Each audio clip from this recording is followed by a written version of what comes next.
হযরতে বেলাল তো মদিনার মধ্যে গরিবে ছিলেন, মদিনার অধিবাসী ছিলেন না, চেহারায় তো কালো ছিলেন, হাবশি গোলাম ছিলেন। কিন্তু আল্লাহ তাআলা বলছেন বেলালের মধ্যে যেহেতু তাকওয়া বেশি, তোমাদের পুরা কুরাইশের সকলের চাইতে বেলাল দামি বেশি। ইন্না আকরামাকুম ইনদাল্লাহি আতকাকুম, এই আয়াত সরাসরি হযরতে বেলালের জন্য নাযিল হয়েছে। প্রথম হযরতে বেলালের প্রশংসা করতে গিয়ে আল্লাহ খুদ কোরআনের আয়াত নাযিল করেছে। এই বেলাল এই মসজিদের মুয়াজ্জিন, আল্লাহ বলছেন তোমাদের মধ্যে সর্বোত্তম সম্মানিত ওই ব্যক্তি যে যত বেশি, যে সবচেয়ে বেশি আল্লাহকে ভয় করে।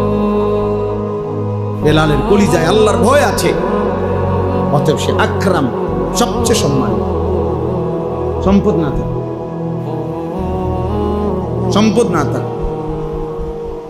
আজ আমরা বারবার আপনাদের কাছে আমরা এটা বলি, আজকে আমরা আমাদের মুসলিম সম্প্রদায়কে এটা বুঝাইতে পারতেছি না।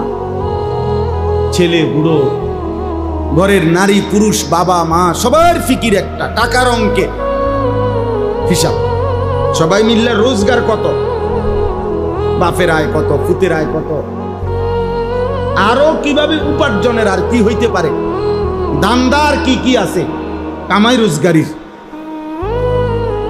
আর কি, এইটা নিয়ে 24 ঘন্টা জল্পনা কল্পনা, বুদ্ধি ফিকির, পরামর্শ, জামাই বোর আলোচনা, সন্তানদের সাথে মুজাকারা আলোচনা, সব উপার্জন।